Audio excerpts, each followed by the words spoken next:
All right, the green light says that I am on. Once again, this has been an awesome experience for me to come, not just above the Mason-Dixon line, right? But this, like I said, this is the farthest north that I have ever been, and I have just been so encouraged by the Christ-likeness that is present at this congregation. I said this morning after we got done singing that while you guys might be relatively small by comparison to other congregations, you sing as though you're a congregation of 200. So once again, on behalf of myself, my family, and the Daily Apologist, thank you so much for the invitation. It has been a pleasure being here with you guys this weekend. So we've talked a lot of philosophy. We've talked a lot of history. So tonight, what I want to do is I want to round out this weekend with something that might be a little bit more practical. Something that, while you can take time to learn the arguments that have been presented here from either watching the live feed or going to the website, or even if you want to dig deeper to go to the free online courses. This is something that impacts all of us, and it has to do with conversation and the types of questions that not only we get asked, but questions that we should ask during our conversations. And real quick, we'll just run through some of the things that we've talked about. I don't know who that guy is. He's 19 on a C-130 headed to northern Iraq. But we mentioned some of these things this past week. We'll see things like this in the media or online, right? And it will just get our blood boiling. Remember when we did the role play, one of the first questions I asked after the role play was, as I was talking as Aaron the Atheist, whose blood pressure started to rise a little bit, right? The heat started to be turned up. Well, why is that? Well, number one, I intentionally every now and then just kind of poked and prodded the congregational bear, so to speak, right?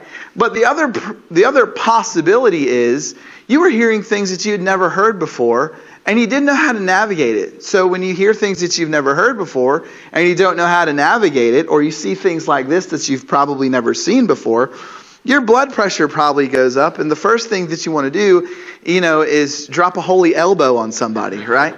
Hulk Hogan leg drop someone. But we mentioned that the things that we're looking at this weekend really are matters of worldview. And I like to use these glasses as an illustration that your worldview is how you interact with reality and how you interpret the things of reality. So things like, does God exist? Is the Bible or is the New Testament reliable? Did Jesus rise from the dead? All of those things will impact how you see the world. And you have to answer those questions as a human being. They're essential to not just these existential questions that we have, but how we navigate our relationships and our conversations with people, right? And this is actually what we're seeing statistically with regards to the younger generation in the church. We see that younger generation is really only a couple of generations away from severely negatively impacting the church. I don't know if you know this or not, but if you look around at just about every congregation in America, it's not getting younger. It's getting a little bit older and a little bit grayer because younger people, there's this exodus that is taking place. And so part of the purpose of this weekend is to whet your palate to stop that from happening, right? And so how do we stem this tide? How do we navigate this exodus of young people walking away to where we don't walk in one day and all the pews are empty and the doors have to be shut because the church has died off at Lake Regions Church of Christ in New Hampshire? Well, part of the way that we do that is navigating conversations in an effective way, right? But a lot of people don't know how to do that. A lot of people, when you talk about these serious issues, what are the two issues? Thanksgiving's coming up. What are the two issues you're not supposed to talk about at Thanksgiving? Politics and religion, right? When it comes to these religious conversations, because they are so personal, and because they have a tendency to be very intense, most people, instead of figuring out a way to navigate those conversations, just go, I don't know how to have that conversation, so I'm just not going to have that conversation. But you can't live that way as a Christian, can you? Where does it say in the text of the New Testament, thou shalt not have the conversation if thou does not know how to navigate thy conversation? Where is that scripture, right? Jesus says, in the Great Commission, go into all the world and what? Preach the gospel to everyone, to all creatures, right? We see that takes place over and over and over again. That is, you want to talk about a pattern in the New Testament. If there's one overarching pattern, it's Christians opening their mouths and talking about the good news of Jesus Christ. So there's this interesting dichotomy. On one hand, we may not necessarily know how to navigate these conversations, so we don't have the conversation. But then there's this overarching example in the New Testament of Christians being in their community having these conversations. So how do we do that? How do we navigate that? You've seen this before, the story of Kaylee. I'll run through all these things here.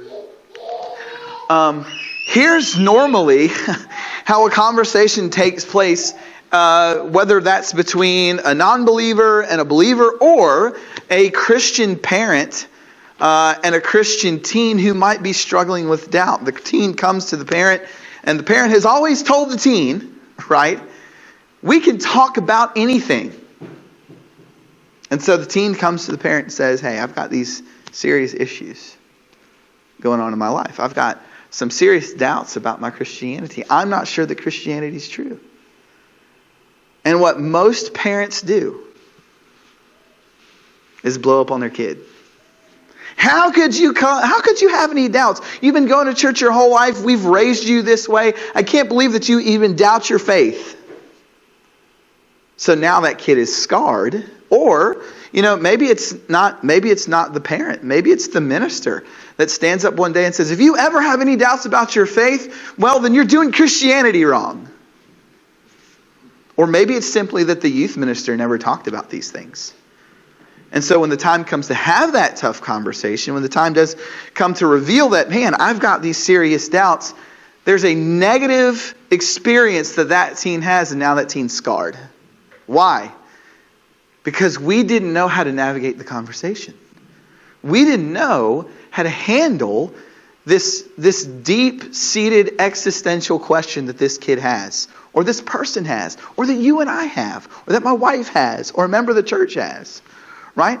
So what do we need to do? We need to turn conversations from this to this. Now, that looks a lot more friendly than the previous slide, doesn't it?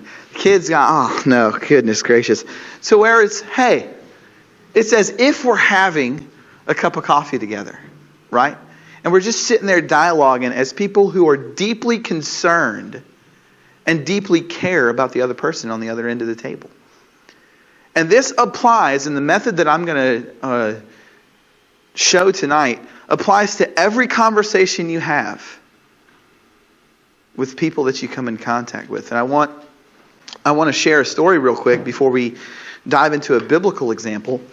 So one of the things that you need to do is you need to be intentional in the way that you set up conversations. What do I mean by that?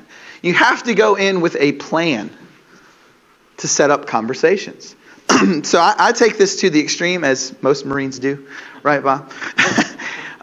When in the pre-COVID world, right, I used to go to Starbucks down in Gastonia, where I was a minister there, just about every Thursday.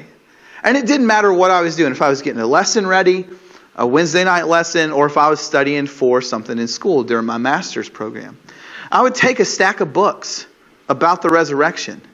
And I would go and I would find the spot that faced the most amount of people. And And I'd set those books on the edge of the table, whether that was a table or whether that was the coffee bar, right? Why? And I'd take those books and I'd take the spine of the book and I'd face it outward towards the people so that as people walked by, they saw that book. Why? Because I wanted somebody to come up to me and say, "Oh, are you in seminary? Well, I am so glad that you asked." Right? "Hey, are you studying the resurrection? Well, man, I've read that book. Let's talk about it." Right? Or someone say, "Hey, man, I didn't even know that there was that much material on the resurrection." "Great, I'm glad you asked. Let's sit down and have a conversation." So, I did this one time, and it's amazing the types of people that you'll come in contact with. You'll come in contact with people that agree with you, and you'll come in contact with a lot of people that don't agree with you. Sat down one day, and this person came over to my table, and they asked, "Hey, is it okay if I sit down? I've got some questions I want to talk to you because it seems like you're in seminary." Right? I was preparing a lesson for Sunday. Right? But they saw the book. And this is a person that worked, saw me come in regularly. We'd had a conversation. And this person was a transgender gay lady. So here I am, right? Have little experience in those conversations. But now that they're there, we got to have the conversation. And so in the course of that conversation, that person asked me, "So why is it, or why do you think that Christianity is true? Because it seems like your worldview is very prejudicial to the way that I want to live my life." And so I looked at Shay, that's their name, and I said, "Well, before we get to the prejudicial part, let's answer the first question. Why do I think Christianity is true? Would you be willing to have a series of conversations with me? And then at the end of the series of conversations, we can talk about this issue of prejudice." And they said, "Yeah, sure." Now, needless to say, that person didn't become a Christian. But guess what? Over the course of the next 6 weeks to 8 weeks, we sat down very frequently at Starbucks and we ran through and looked at the evidence for Christianity. Now, here's the thing. I'm not going to win everybody to Christianity. But what I do want to court is the conversation. Right? And I can do that effectively by asking the right questions. Go ahead and turn in your Bible to Matthew. Let me see here. Matthew chapter 21, verse 23 through 27. The power of a question is demonstrably clear in Matthew chapter 21, verses 23 through 27. Notice it says that when he, this is Jesus, entered the temple, the chief priests and the elders of the people came up to him as he was teaching and said, "By what authority do you do these things? And who gave you this authority?" Say, "What are you doing teaching here, man? Who gave you this authority to teach?" You're no rabbi, right? You're not part of our team, so to speak. Right? And Jesus answered them. Watch how beautiful this is. Notice what Jesus didn't do. He didn't just start rolling off answers about what authority he had and who gave him this authority. Right? Jesus answered them, I also will ask you one question, and if you tell me the answer, then I will tell you by what authority I do these things. The baptism of John, where did it come from? From heaven or from man? That's the question. But notice how powerful this question is. Notice the tizzy it puts the Jews in, right? And they discussed it among themselves, saying, "If we say from heaven, he will say to us, then why did you not believe him? But if we say from man, we're afraid of the crowd because they hold that John was a prophet." So they answered Jesus, "We don't know." Now notice what Jesus does here. They ask him a question. By what authority do you do these things, and who gives you this authority? And Jesus says, wait. Before I answer that question, I want to ask you a question. John's baptism, where did it come from? And what did they say? They say, well, we're kind of in a catch-22 here, because if we say it's from heaven, then he's going to ask us, well, then why do we not believe John? Which was a big no-no for the Jews, right? But if we say it's from man, well, the people hold that John was a prophet. So then we lose our influence over the people, right? What I want to tell you is this. In your conversations, this is point number one. Point number one is this. Don't rush to give all the answers immediately. Too often when we talk to people who don't believe the way that we do, and they ask us a question, they say, well, I don't even think that what you believe is right. The first thing that we do in a tizzy with our blood boiling is we start rattling off all these answers and all the reasons why this person over here, why they're wrong. But maybe what we need to do is ask a different question. Maybe we can shelf that question for the questions that are actually important, right?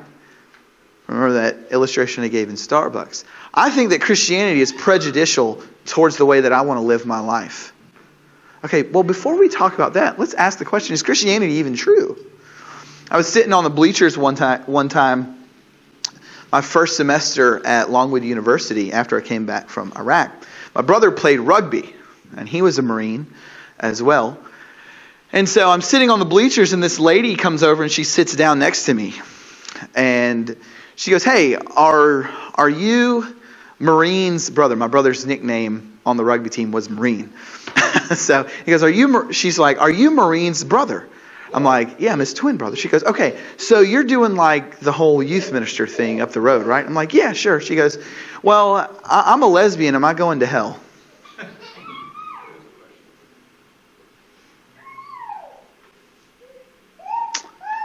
Talk about a pickle. Now, I've got two options here, right? I've got two options.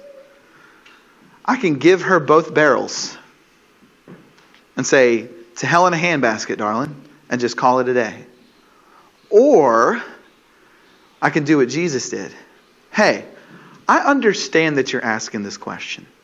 But before I answer this question, let me ask you a question. Let's mine that question first. Do you think Christianity is true? Because if we're going to find common ground here, we need to find common ground on the basis of what is objectively true. If we're just exchanging opinions, then this conversation doesn't matter. You see that? So, hey, let's not rush to give all of the answers instantaneously, number one. Right? But we have to view conversations tactically.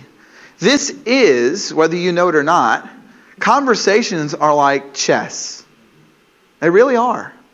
And if we can begin to think about conversations tactically, then we can better succeed in having good, substantial conversations that impact the lives of people. Okay? And so how do we do that? We want to ask a series of questions. And this comes from the book Tactics by Greg Koukl. Right? You need to get that book if you don't have it. We need to ask the question, what do you mean by that? Right? We'll be in a conversation with somebody and they'll say, I cannot believe you Christians don't believe in evolution. Well, did you know there's like 8 different definitions for the word evolution? So what do we need to do? Before we start off, hauling out, the case against evolution, we need to ask the question first, hey, what do you mean by that? So when you use this word evolution, that's a loaded term. Right? That's a controversial term. What do you mean by that? Are you simply saying that things change over time? Well, I agree with that things change over time. Right? Or do you mean something different? What do you mean by that? Right? Hey, one of the questions that you asked. Well, who caused God? Right?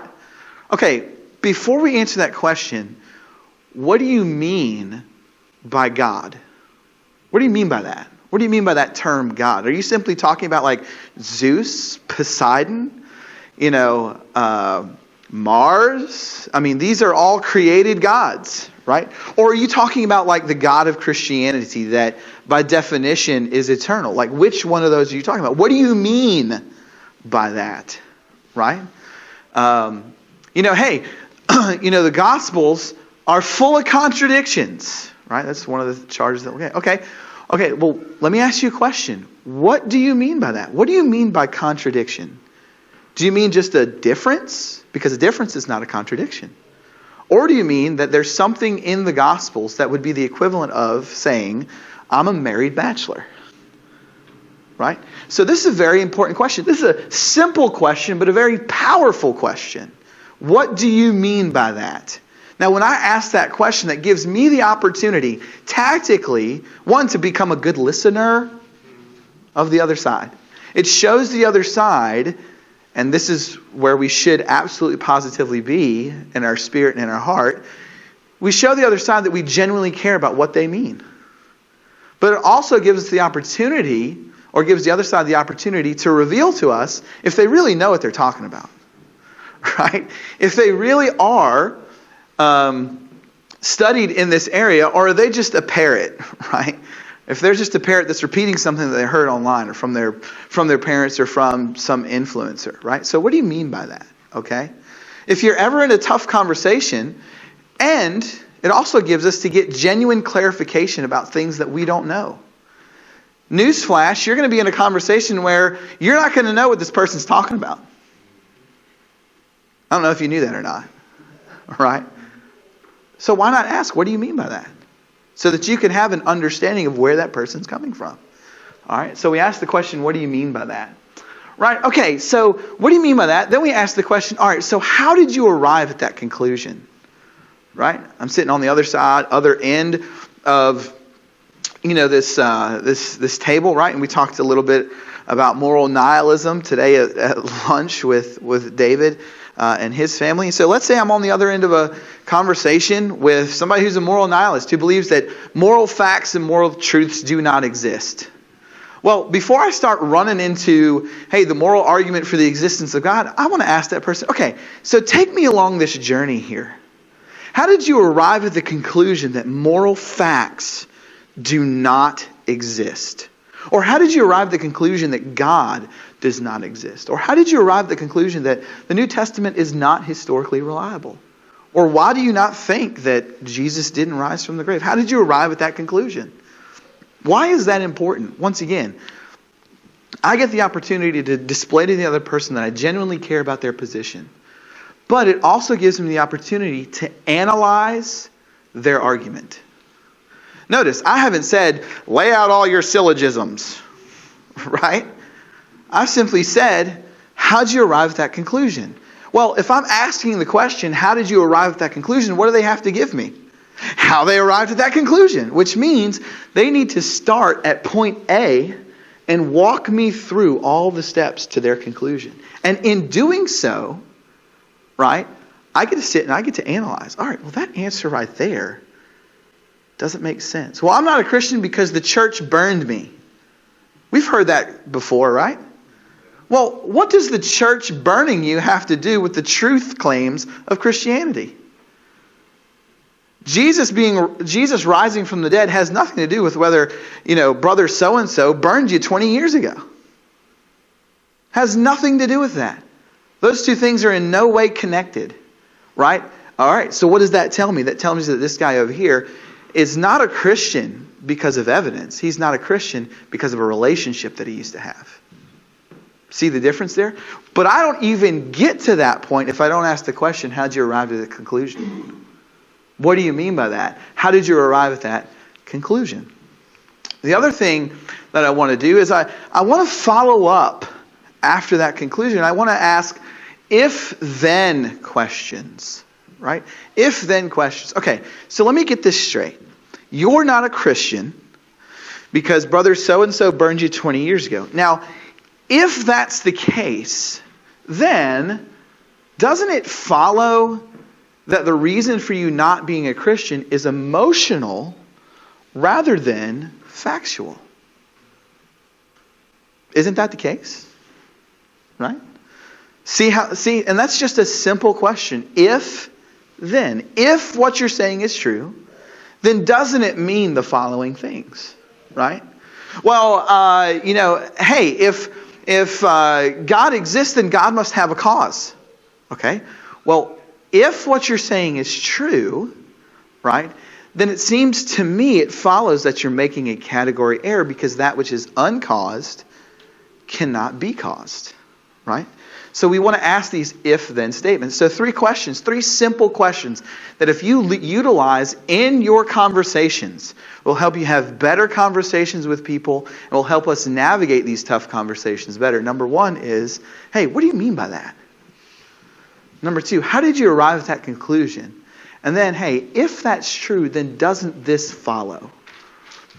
Because then when I ask the question, hey, if it's true that you're not a Christian because brother so-and-so burned you 20 years ago, then isn't it true that you're not a Christian because of an emotional reason, not a factual reason? And then you get to watch their reaction. Well, yeah, I guess you're right on that. Or they'll say something like, well, I wouldn't say it's completely because of that. Well, then what do I get to ask? Okay, well, then what is it? If it's not emotional, then what is it? If it's not emotional, right, then what is it? Then they have to give me another reason, right? Then I get to ask the next question and say, all right, well, how did you come to that conclusion? Or what do you mean by that? And I just continue to repeat this unassuming, genuine process of having this conversation. While this person, I'm not attacking this person, and I'm not saying, here are the 5 reasons why you need to be a Christian again, right? What am I doing? I'm deconstructing worldviews by asking 3 simple questions. And guess what? It doesn't seem like I'm the pit bull that they fear that I might be. Because here's the thing, you go into a conversation as a Christian, people are already going to stereotype the type of person that you are. In the same way that we often stereotype atheists and the type of people they are. If you go into a conversation as a Christian with a complete stranger, or with a good friend that's an unbeliever, they're automatically going to assume, what? That they're going to hell, right? And you probably don't want that. And 2, what you're going to do in the course of this conversation is you're going to begrudgingly, against their will, ask them to open their mouth and jam the Bible down their throat. What if we show them something different? We may not win the conversation, but they will go away and say, I did not expect that. And at the very least, they'll respect you. Notice in Acts chapter 17, after Paul has that conversation with the people at the Areopagus, some people follow, right? Some people mock. And some people say, we want to hear more. One of the coolest things that's ever happened to me is I was recently on an atheist call-in show. And I was one of the guests. And what was really cool is the atheist on the other end, who was hosting the show, said something to the effect of, we have Dean Meadows here, and he's really well respected, both in the Christian community and in the atheist community. And I was like, wow, that's pretty cool to know that this guy thinks that of me. Not that I'm tooting my own horn, but how do you get to that point? You ask these 3 questions in a cool, calm, unassuming way. And here's the other thing. There was a time on Facebook where I made a mistake. I put out what I thought was a funny meme, and it wasn't funny. And I had some people in the atheist community come, obviously, and slay me. And I deserved it. I deserved to be slayed for the meme that I put out.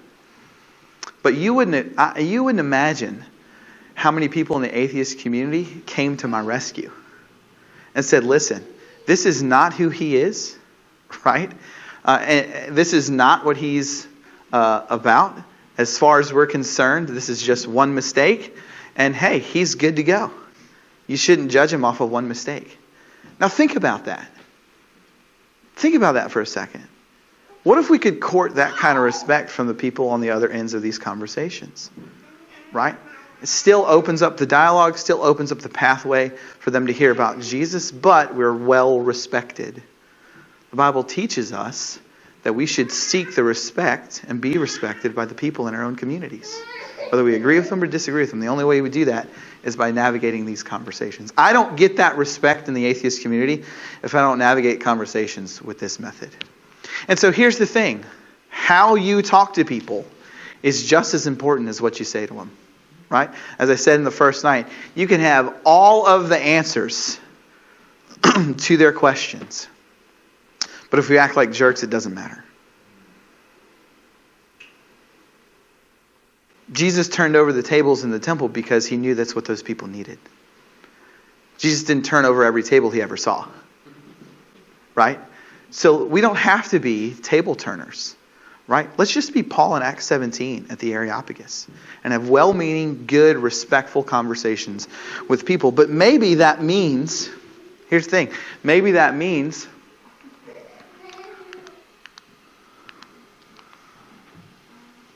I might have to admit some things too in those conversations. Maybe it's okay to say, good point. This is the last point that you want to have on your paper. Maybe in the process of those conversations, I have to say, good point, I don't know, can we talk about that later? See, here's the thing. Sometimes somebody's going to bring something up that I have no idea what they're talking about, and I've got no answer. It is okay to say, I do not know. Because I genuinely don't. The worst thing that you can do is not know and make up an answer and then get called out about it. Because you lose instant credibility with the person on the other end. Right? So hey, what do you mean by that? How'd you arrive at that conclusion? Ask some if-then questions, but then let it be okay. Settle it within the recesses of your heart that it's okay to look at an atheist on the other end and say, dude, good point. I don't know. Let's talk about that later. Instead of trying to make up an answer on the spot because you don't want to get caught. Well, here's the thing. You're going to get caught. Right? You're going to get caught with a gotcha question. But how you handle that question matters. Right?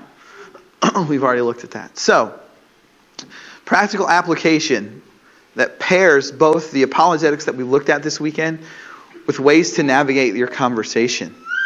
You don't always have to be on offense. It's okay. Or you don't have to always be on defense. Ask these questions, these probing questions that reveal the other person's worldview in a cool, calm manner. And then when they ask you the question, well, why do you think God exists? Okay, well, that's when we throw out our apologetics material, right? But you could probably, if you mastered those three questions, and that one piece that says it's okay to say I don't know, if you mastered those three questions, you could probably have a conversation with somebody and never have to give one apologetics argument at all. I know you can do it because I've done it before. And this is vital to your conversations with people who are not Christians. You master those three questions. You ask those three questions and you will be amazed at what happens in your personal evangelism efforts. So with that, maybe there's something within your heart that says, hey, I haven't handled conversations well with people on the other end. Maybe it's time you go back to that person and say, listen, I didn't handle that conversation well a while back when we were talking about some really emotional, high stakes things. I'm sorry. Can we entertain those conversations again? And maybe, just maybe, they'll forgive you and you can have that conversation. If that's something that you need to do tonight. Or maybe you just want some more information about how to have those conversations. Talk to me afterwards. I'm here until tomorrow when I fly out back to North Carolina, back where it's warm. Right? Utilize me. I'm here. So let's think about these things as we stand and as we sing.